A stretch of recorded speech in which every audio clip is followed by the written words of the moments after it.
maintenant s'intéresser aux différentes socialisations selon genre, c'est-à-dire aux différents comportements transmis entre les filles et les garçons. On peut commencer par définir la notion de genre. Le genre désigne les différents rôles associés aux femmes et aux hommes. Je répète, le genre désigne les différents rôles associés aux femmes et aux hommes. Le but de ces notions de genre est donc de montrer que les différences de comportement que l'on peut observer entre les femmes et les hommes ne sont pas liées à des différences biologiques, mais reposent au contraire sur des différences sociales, sur des différences entre les rôles que l'on associe à chaque type de personne, rôles que l'on va transmettre lors de la socialisation. On peut commencer par observer que les filles et les garçons ne sont pas associés aux mêmes qualités, ni d'ailleurs aux mêmes défauts. Donc lorsqu'on demande par exemple, ça ce sont les résultats d'un sondage réalisé auprès de lycéennes et de lycéens par un collègue, on voit que les garçons se décrivent comme forts, orgueilleux, énergiques, courageux, confiants, actifs et désordonnés. On trouve à peu près les mêmes caractéristiques lorsqu'on pose la question aux filles, pas forcément dans le même ordre, désordonnés, courageux, énergiques, forts, confiants et actifs.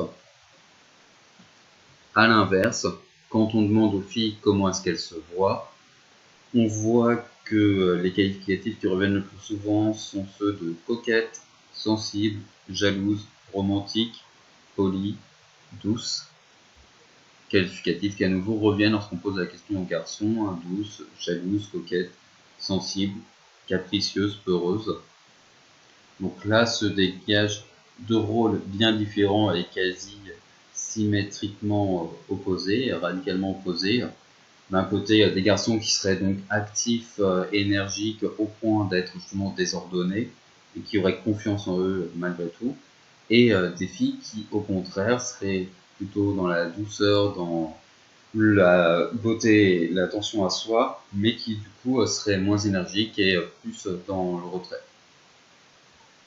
Évidemment, je ne dis pas donc que toutes les filles sont comme ça, ou que tous les garçons sont comme ça, ni même que c'est d'ailleurs une majorité.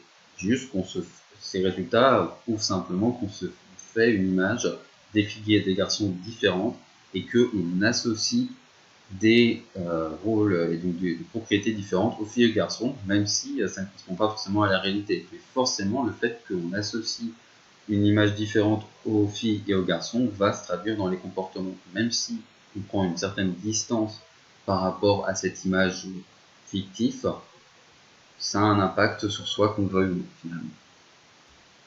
On peut aussi noter que ces différences de qualité vont se traduire dans les différentes tâches qu'on va associer aux filles et aux garçons et qu'on ne va donc pas les associer aux mêmes activités. Et cela va avoir une influence sur leur avenir et leur carrière professionnelle. Voilà donc les résultats d'un sondage réalisé auprès de lycéennes et de lycéens, en l'occurrence par moi-même. Sur le travail domestique, on voit une différence nette entre les réponses des filles et des garçons.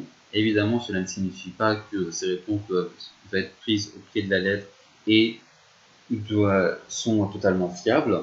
Au contraire, il peut y avoir soit tendance à surestimer, sous-estimer, ou à l'inverse, simplement se tromper lorsqu'on estime en tout cas notamment le temps passé sur les tâches domestiques.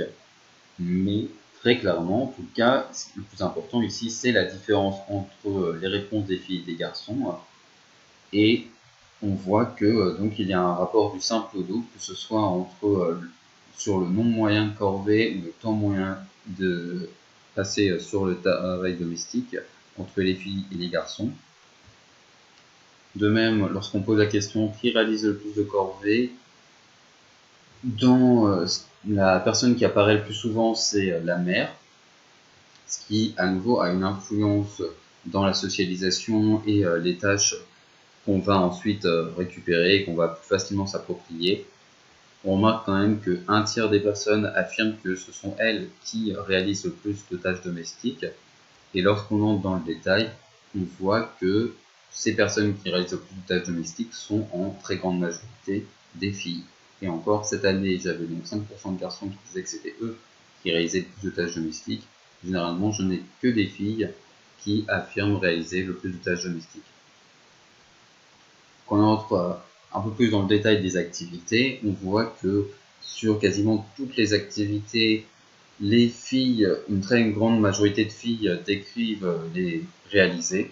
Donc, par exemple, 91% des filles déclarent faire le ménage, alors que c'est le cas de simplement 56% des garçons.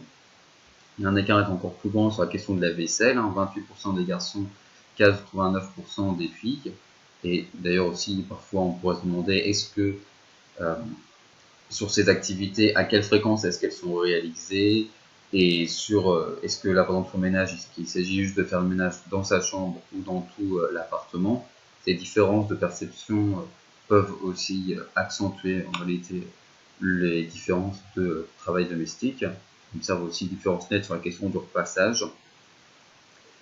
On voit qu'il y a certaines activités néanmoins pour lesquelles les garçons les déclarent plus souvent que les filles, notamment le bricolage et dans une moindre mesure le jardinage.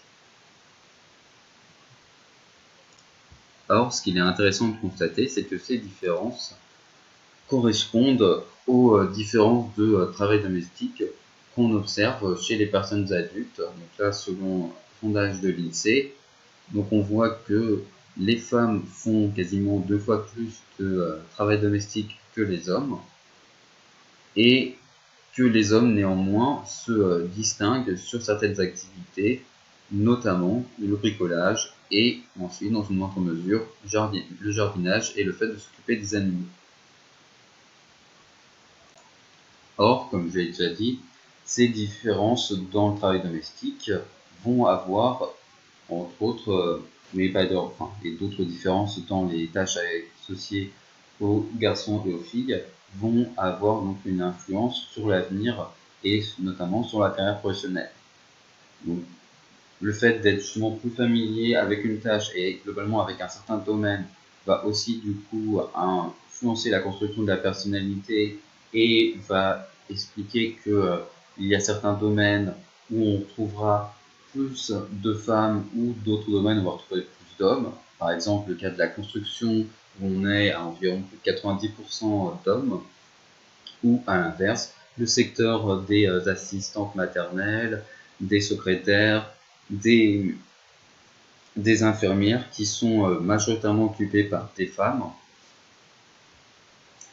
De même aussi, cette question de tâches domestiques peut faire en sorte que les femmes, puisqu'elles ont un travail domestique plus important à occuper, pourront moins se consacrer à leur carrière professionnelle, devront parfois d'ailleurs se mettre à temps partiel, ce qui va donc freiner leur progression professionnelle à l'inverse des hommes. Et d'ailleurs, c'est un cercle vicieux, puisque le fait justement du coup d'avoir une carrière professionnelle qui est freinée, bridée de cette façon, et donc va expliquer notamment que les revenus salariaux des femmes sont plus faibles que les revenus salariaux des hommes d'environ 30%, 28-29%, pour être un peu plus précis, va expliquer que lorsque va se poser la question au sein d'un couple de qui doit justement plutôt mettre sa carrière de côté, ou en tout cas va se consacrer moins pour s'occuper du travail domestique et notamment des enfants, ce sont plutôt les femmes, puisque ça représentera une perte de salaire moins importante, puisqu'elles auront un salaire moins important.